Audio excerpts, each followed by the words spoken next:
I'm Suruti. I'm Hannah. Welcome to Red Handed, and today we're talking about the murder of Reeva Steenkamp. So in the early hours of Valentine's Day 2014 in Pretoria, South Africa, the police were called to the luxury gated community of Silverwoods, where 29-year-old model Reeva Steenkamp had been shot to death. Was it premeditated murder, or just a tragic case of mistaken identity? Whatever had happened, despite the fact that this story made headlines all over the world, it wasn't Reeva's name that most people remember, but the name of the man who killed her, Oscar Pistorius. But there was so much more to Reeva, and I've been thinking about this quite a lot actually, because when it's such a famous case, and when you think about it, you think of her being pretty, you don't think of anything else to do with her. It's such a two-dimensional projection of her, I think, in most things you find on this. But there really was so much more to her. Like, yes, she was beautiful and a model, but she was super smart and really driven. She'd been pursuing a career in modelling and TV, but she was also a law graduate who had finished in the top 10 of her class at law school. Reeva was also really passionate about empowering women and used her newfound fame to speak out against rape and violence against women. And in fact, the day after she was killed, she was meant to go to a school to speak to the children about abuse against women and girls. And in South Africa, there are some really, really shocking statistics that show that 1 in every 4 women is physically abused by her partner, and every 6 hours a woman is killed by her current or former partner. That is astonishing. It really is. The worst thing about it is this tragic irony of a woman who intended to make her life's work in a country where domestic abuse and murder is endemic, being murdered by South Africa's national hero. This is what makes it such a compelling and infuriatingly sad story. Before we get into the case, I think it's really important to understand just who Oscar Pistorius was and the nature of his relationship with Reeva Steenkamp. Now, Oscar Pistorius was born on the 22nd of November 1986 with fibula hemolyla in both his legs. It's basically a congenital absence of the fibula. When he was 11 months old, his legs were amputated halfway between his knees and his ankles. But Oscar never let this disability stop him. And despite what he would go on to do, throughout his life he was incredibly driven. He went on to become an Olympian sprint runner, nicknamed the Blade Runner because of the prosthetics he wore. He was a figure of inspiration all over the world. And after becoming a 4-time Paralympic champion, at the 2011 World Championships in Athletics, Pistorius became the first amputee to win a non-disabled world track medal. Pistorius made Olympic history when he became the first double-leg amputee to participate in the Olympics. I mean, they are incredible achievements. That's incredible. It's incredible. Imagine having both your legs below the knee amputated when you were 11 months old. I'm sure he spent his entire start of his life being told he couldn't do things, but he went on to participate not just in the Paralympics, but in the Olympics against, fully able other athletes. And he still prevailed. We'll talk about this, but it goes on to show what kind of a person he was, because he certainly wasn't taking no for an answer. And so here you have this charismatic, and he was good looking. Hero. Really good looking. Of course he was revered. I'm sure he still is good looking. He's not dead. After London 2012, the rest of his life was set. He was an A-list celebrity with famous friends. He had endorsements from the hottest brands like Nike and more money than he could have ever imagined. And this is when he met Reeva Steenkamp. And as you can imagine, the media just went mad for them. They were a super hot couple. I would liken this to Posh and Becks. The obsession with them as a power couple. Do you really think it was that much of a... This is where it was heading. This is where I think it would have headed had this not happened. But Pistorius was a very different man in public to who he was in private. And the truth about the couple's relationship was troubling, to say the least. Because theirs was a short but very intense relationship. Absolutely classic in cases of domestic violence murders is the whirlwind romance. And Pistorius was very controlling. He was an aggressive narcissist who made everything about him. And in just the 4 months the two had been together, I always forget it was such a short relationship. In my head, I always think that they've been together for years. And it's not. It's 4 months. And he had imposed a seemingly never-ending list of rules upon Reeva, and the text between the two of them that were examined in court revealed a man obsessed with control. And there are just so many text exchanges that we could go into where he accuses her of being promiscuous and sleeping around, of doing drugs. He says, you were sleeping around before we were together, and he starts to question if she'd really changed now that they were a couple. And in her replies, it's so telling. She constantly has to defend her character. She replies with things like, I'm not a liar, I'm not a stripper, I'm not a hoe. And what's really interesting is that the words that she uses in her text, she puts in quotes, like bitch, chick, and hoe. To me, that really indicates that it's clearly the language that he's using when he talks about her and he talks about women. Yeah. It's not words that she wants to use. And I think it's really clear that Pistorius has a real, Madonna whore complex towards women. The entitlement to question her. And again, as you said, don't forget, by the time he's accusing her, they'd only been together for a couple of months because a murder happened when they were together for 4 months. The double standards is completely infuriating because by all accounts, he was certainly busy using his fame to put it all around town. It's astonishing, isn't it, to be like, oh, well, before we were together, you were this type of person. But it was like a few weeks ago. Like, you can't expect an enormous change in a person when you've only been together. No, but what he's saying, because she replies when he says that with, I was never a prude, but I wasn't a stripper or a hoe, quote. She's not saying, yes, I was really sleeping around with everybody. She was just like, I had fun. I did what I wanted. I'm a young woman. He's saying, I can't be with you. I'm struggling to be with you because I can't stop having thoughts that you're sleeping around, that you were really slaggish before. It's not even the issue that she needed to have changed. He's just insanely obsessed with the fact, this Madonna whore complex. Are you pure and virginal and worthy of being with me, even though I definitely sleep around? Or are you, quote unquote, this slag? I think that's the problem. Best example of Pistorius' control is from this incident that took place shortly before Reeva's murder, when she texts him saying, today was one of my best friend's engagements. I was enjoying myself and wanted to stay longer, but that's over now. You've picked on me incessantly since you got back from Cape Town, and I understand you're sick, but it's nasty, and what you're doing to me is nasty. I was not flirting with anybody today. I feel sick that you suggested that, and you made a scene at the table and made us leave early. Terribly disappointed with the day and the way you left me. This, I think, shows that she is trying to reason with him. Like, that comes across to me of being like, your behaviour has upset me. This is why I am upset. This is what I need you to change. But Pistorius is just not gonna respond to that, because I think it probably is fair to say that he definitely has psychopathic tendencies here. I think we do see that throughout the case, and I don't think that Reeva realised that.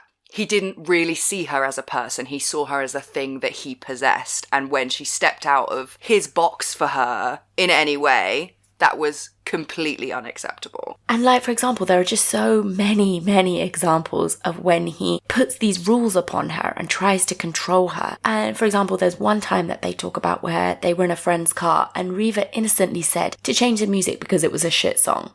And when they got home, Oscar totally fucking lost it with her. He freaked out, screaming at her, how dare you? I'm the one that asked him to put that song on. She had humiliated him, and he couldn't have that, and he couldn't stand it. It's really just classic control. More texts from Reeva give us insight into how their relationship really operated. She messaged him saying, I do everything to make you happy and to not rock the boat. You make me happy 90% of the time. We are amazing together, but I am not some other, quote, bitch you may know trying to kill your vibe. Again, bitch is in quotations, it's a word. I can just hear him saying, oh, you're just another one of these bitches trying to kill my vibe. Why won't you just fall in line? And the idea that she is texting him within a few months of this relationship saying, I do everything to make you happy and not rock the boat. That isn't the sign of a healthy relationship. No. Walking around on eggshells, worrying about what you say that might set this person off. But I really think that's what this paints a picture of. Something that people find hard to understand maybe with this case is that he never hit her. She never accuses him of hitting her. But I just think he doesn't need to.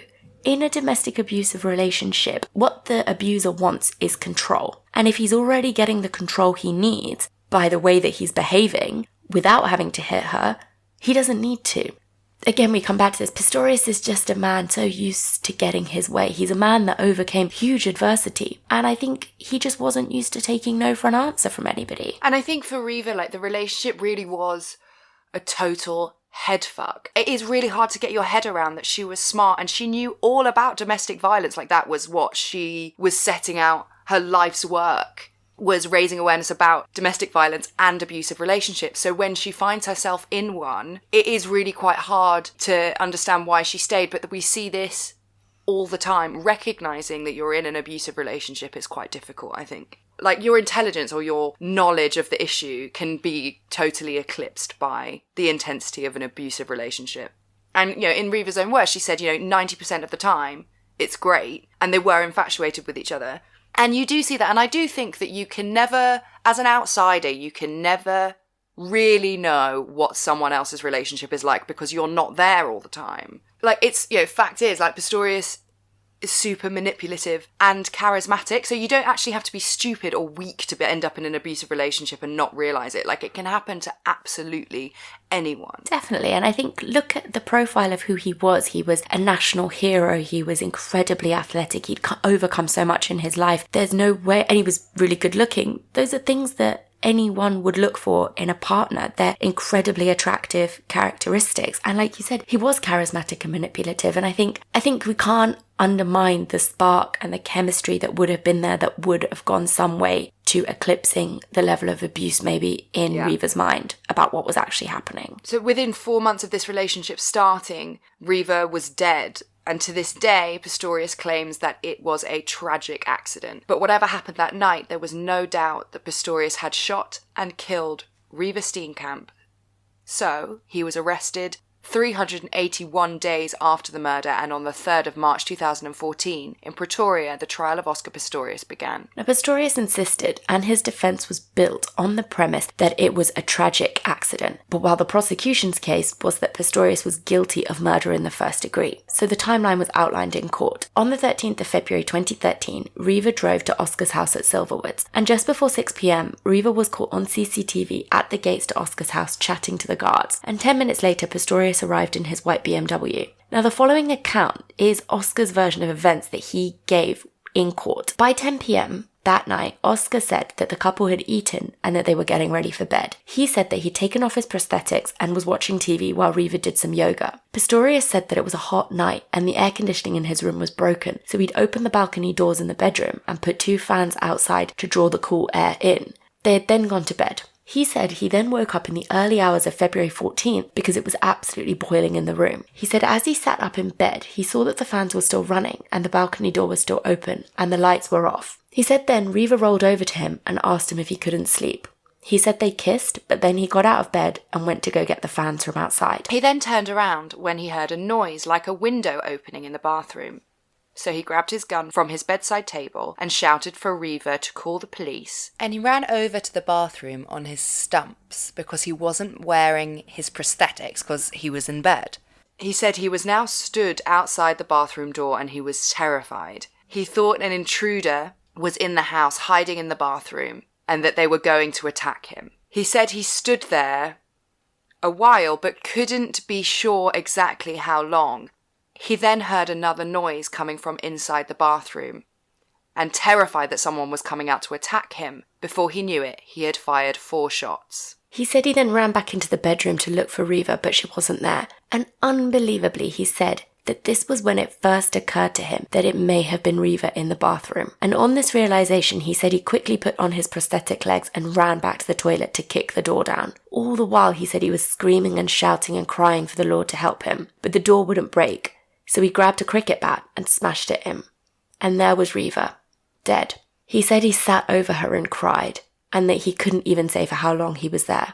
And all the while Pistorius gave this testimony on the stand, he sobbed and he sobbed, even stopping to retch and vomit. Before he even gave his account of what had happened that night, he began with a direct and tearful statement apologising to Reeva's family. He said, "I wake up every morning and you're the first people I think of. I was simply trying to protect Reeva. When she went to bed that night, she felt loved." That makes me feel sick. That is so vile. Like it's some consolation prize. I know your wonderful 29-year-old daughter is dead because I shot her 4 times. But don't worry, she felt loved when she went to bed that night. And not only that, she felt loved by me. I am the one yeah. who, like, it's okay because she felt loved by me and I'm so great. Like, he can't even fucking help himself. So yeah, he says our relationship was building really strong and we were talking about the future. And then he read out messages that he had sent her telling her how beautiful she was and how happy she made him. He also read out the Valentine's Day card Reeva had given him on the day that he shot her. It said, "Roses are red, violets are blue.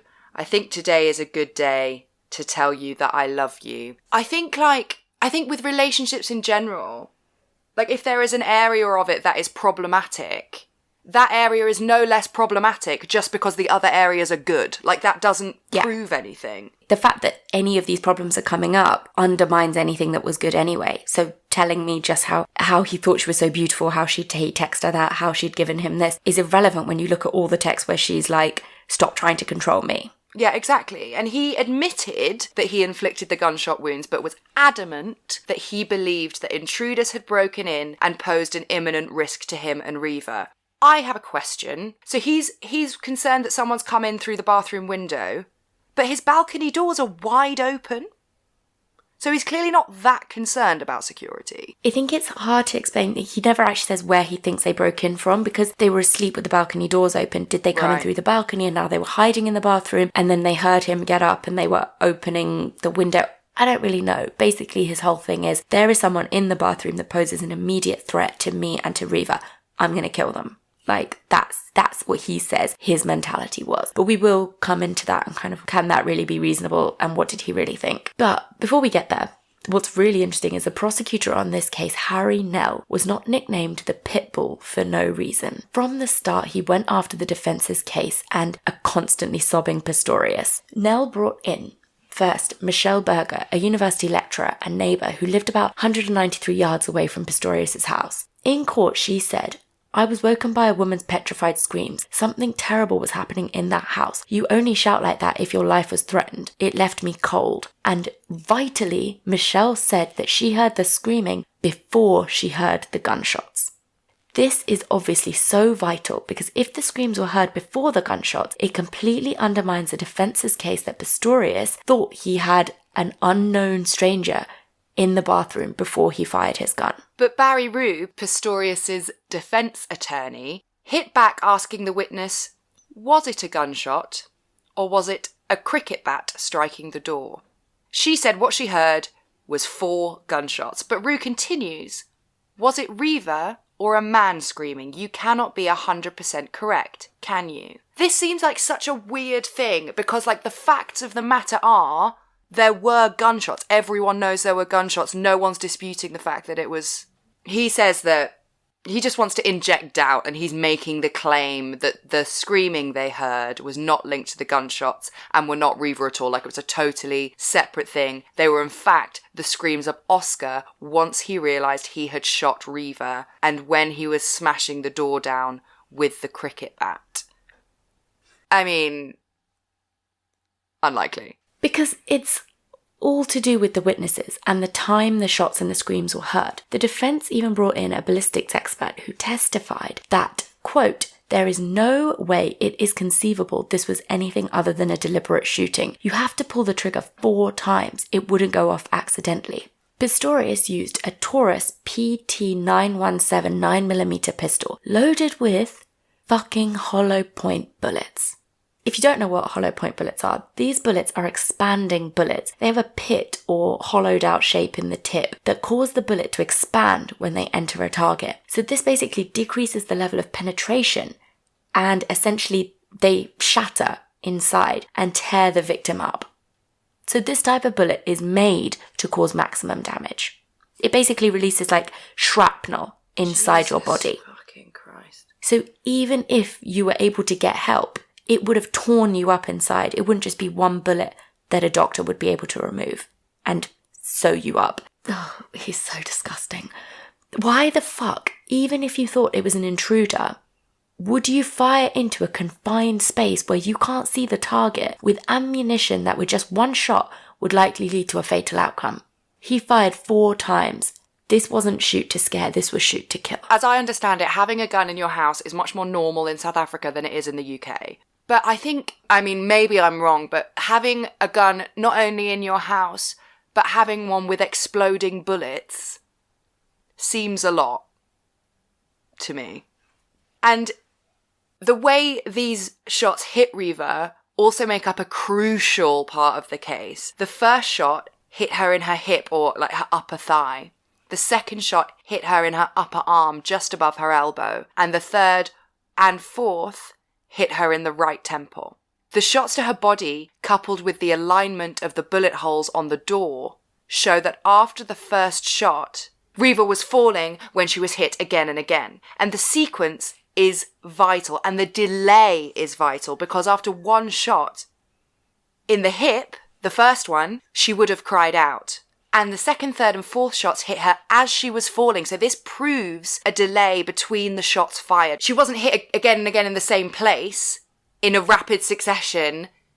She had fallen, so there was time between these shots being fired. The defense ballistics team wanted the shots in quick succession and to remove the delay, because that helps their case if it's just 1, 2, 3, 4. But the forensics don't match this. And they say that the police bungled the initial crime scene investigation. And this isn't totally untrue. Like, mistakes were made in the collection of evidence, but the gunshots through the door and the injuries on Reeva are clear. So yes, the crime scene investigation and the collection of evidence was fucked, but it doesn't impact the sequencing and the delay. Nell made the case that Reeva and Pistorius argued. He said that she had gone into the bathroom to get away from him, and when she was shot, she was stood upright, facing the door from the inside. So she was up against the door from the inside. He said that they must have been arguing, or at least talking, or maybe she was even trying to stop him from getting into the bathroom. Why else would she be standing up against the door? I think this is what was happening. And then in a rage, when Oscar couldn't get to her, couldn't make her open the door, they were just arguing, he goes to get his gun from the bedroom and shoots her. This to me makes the most sense, because after the first shot was fired, as you said, would Reeva not have responded?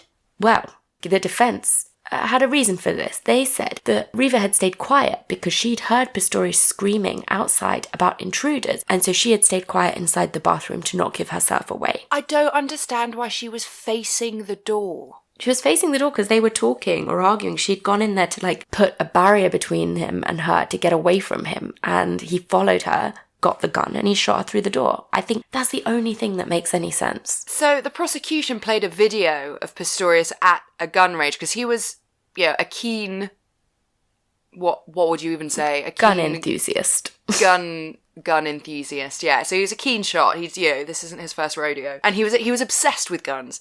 And in the lead up to the killing, he had applied for 6 more gun licenses. I don't feel like anybody needs 6 more. How many has he already got? And in the video, you can see him, he's at the gun range and he's shooting watermelons with the same type of hollow point bullets, and is heard saying, "It's a lot softer than brain, but fuck, it's a great zombie stopper." The thing about firing ranges, there is absolutely nothing stopping the person next to you just turning on you and shooting you, apart from social construction. They're such a weird thing to me. Maybe I think we don't really have them here. They're not a thing. I'm sure they are, but not as much.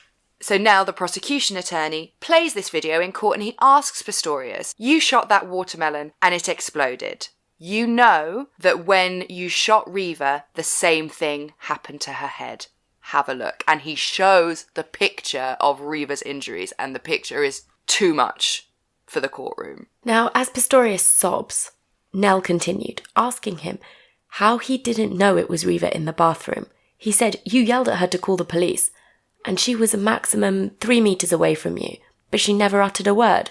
That seems improbable." Now, to refute the case the prosecution were building, the defense called forward other neighbors. These neighbors, when you hear their testimony, claim that they only ever heard a man crying or screaming, and they were so adamant it was a man, it was almost weird, because when Michelle Berger, the original prosecution's witness, comes forward, she says she thought it was a woman, and that she says that when she's questioned on it. These people come forward and they say, "It was a man, it was definitely a man, I heard a man screaming and crying." It sounded almost staged or rehearsed to me. I'm not sure I would be able to tell the difference from 193 yards away. But that is the key to the defense's case, is that yes, you heard screaming and shouting and crying, but you cannot be sure that it was a man or a woman. But these people lived a bit closer than Michelle Berger did and said that what they heard was definitely a man. The defense also brought in a sound engineer to take the stand, and he claimed that from where the prosecution's neighbours lived, the ones who were saying that it was a woman, that they couldn't have heard,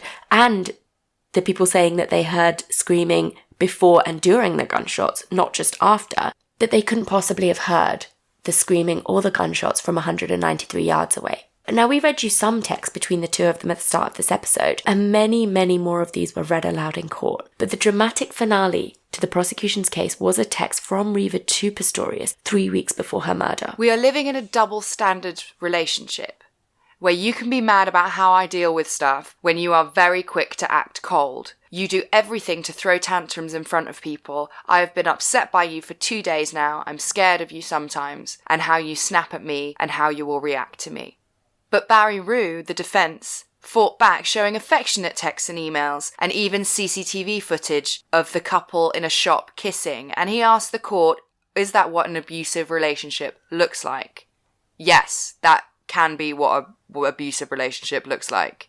That's such a nothing defence. It is, because yes, it's exactly what an abusive relationship looks like. The fact that she's saying, you snap at me, I don't know how you're going to react to things, I walk around on eggshells, and you throw tantrums, and the fact that any of that is coming up. And look at that picture of Colleen Stan and her abuser. Yeah. Like, arm in arm, smiling with her family. He kept her under the bed. Exactly. And almost what Barry Rue, the defence attorney, is trying to say is, we didn't keep you locked up, did he? He didn't keep you in a cage. He didn't keep you tied up to his bed or whatever.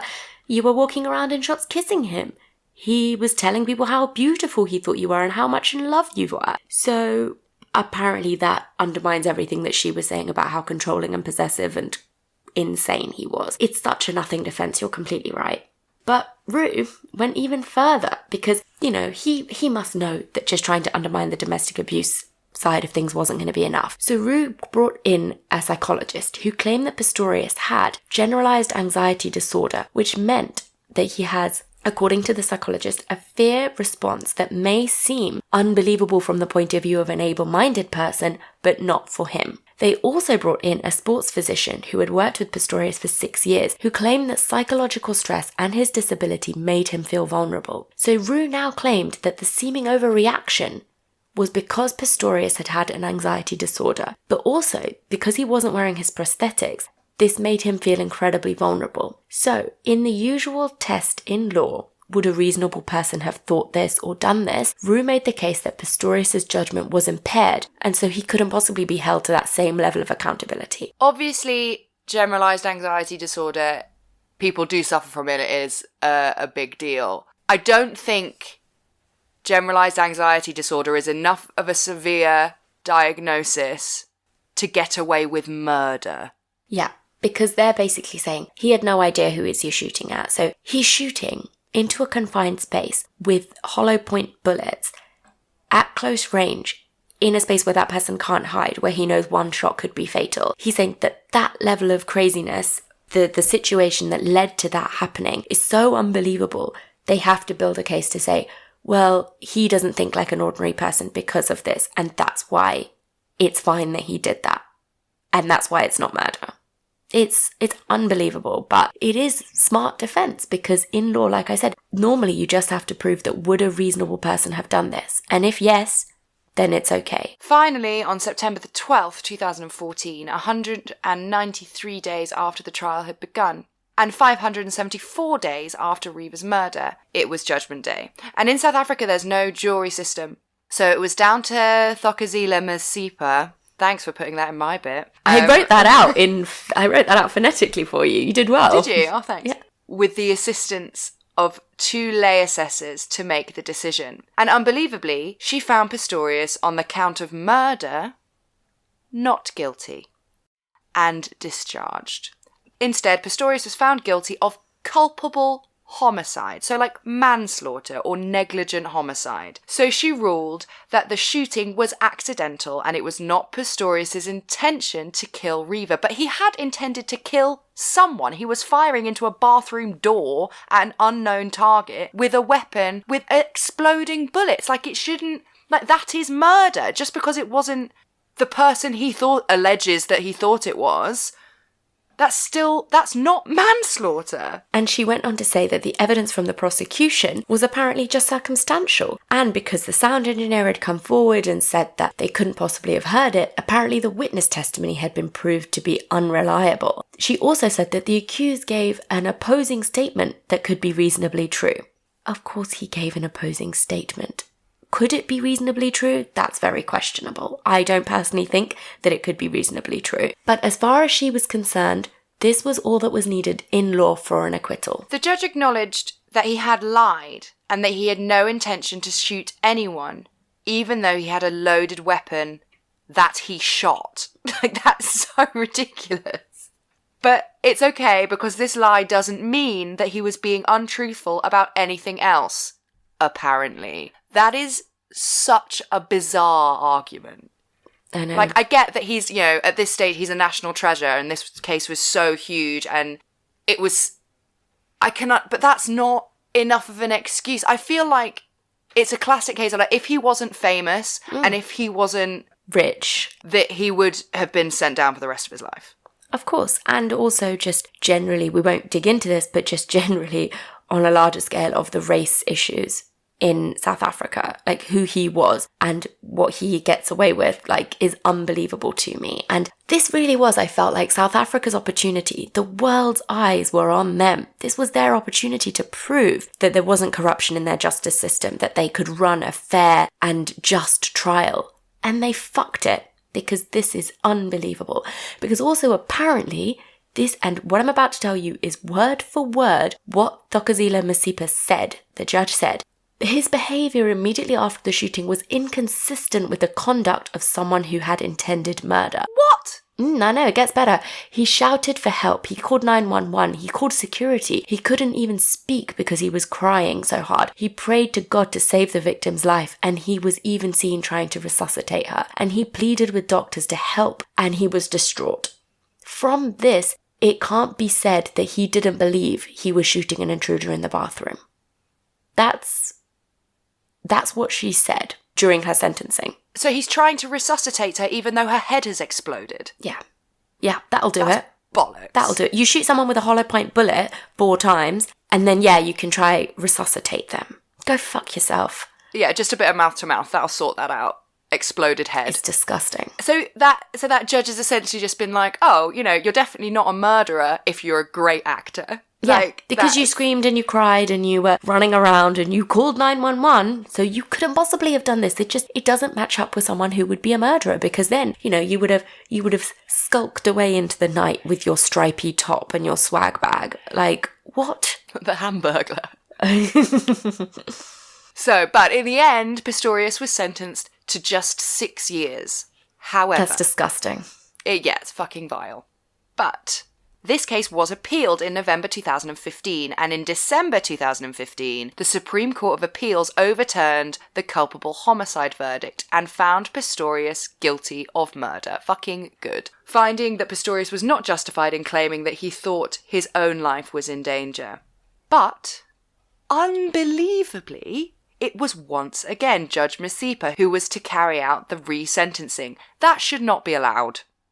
It should not be the same judge. Exactly. Because they overruled her, they overturned her verdict. Why is it again her that gets to do the resentencing? And because there's no jury system, like, it is independently her verdict. There's no other contributions to it. And on the 6th of July 2016, she sentenced Pistorius to another 6 years in prison for murder.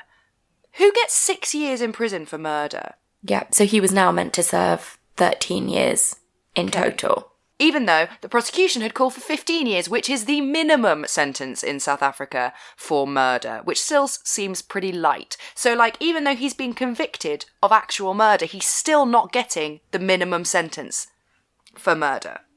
So Masipa argues that because Pistorius had already served 12 months in prison for the culpable homicide conviction and was remorseful for his killing, so that's why she lets him off a bit lighter. That's absurd. It's disgusting. I don't see how any reasonable person, if this had been a jury trial, he would have been convicted of murder in the first instance. And if the jury had been allowed to make recommendations for a sentencing, he would have received, I think, a maximum penalty. Yes, I completely agree. This is unbelievable. So that is the case of the killing of Reeva Steenkamp. Thank you for listening. It's such a difficult case. I think anything where it's like domestic violence, domestic abuse. And also because there was so much media coverage on it. And I think if you think that this was just a one-off, there absolutely wasn't. There was so much more we could have included in this. We just didn't have the capacity to build everything into this episode. So what we'll do is we'll post a couple of the interviews that I actually found where it's his ex-girlfriends before Reeva talking about what their relationships were like. And needless to say, he was exactly the same with them. Moving on, Patreon. Thank you so much, guys. We are just so grateful for each and every one of you. And you'll have seen the postings that say we are ordering the t-shirts next weekend. So please, if you haven't done already, we need t-shirt sizes, we need addresses. If you're owed stickers, we need addresses. So just message us on Patreon and let us know. This week's new people who have joined, we've got Abigail Harrover, Red Pender, Samantha Wagnon, Lucky Jean, and James Carlton. And our social media moment of the week, this actually made me cry with laughter. I thought it was so funny. Linda Kelly tweeted us and she said, I'm listening to the White House Farm episode. I'm really enjoying it. But there's a bit where Hannah says, well, that's how you end up like abandoned ox. Like as in the animal. And she's like, I've slowed it down. Like, I really can't make out what she's saying. And what I said was, that's how you end up like Amanda Knox. It was perfect, because I'm the one that saw that tweet first, actually. And I was reading it out loud. And I was like, when Hannah said, that's how you end up like abandoned dogs. Oh, Amanda Knox. Just so perfect. It's so perfect. Oh, so funny. So thank you, guys. Honestly, we work really hard at this. And just the way you interact with us on social media, it just gives us such a boost. It makes us so happy. So be sure to follow us at Red Handed the Pod on Twitter, on Instagram, and on Facebook. Come chat to us because we absolutely love it. Please, please, please, if you haven't done so already, head over to iTunes and leave us a 5-star review. And we'll see you next week. Bye. Bye.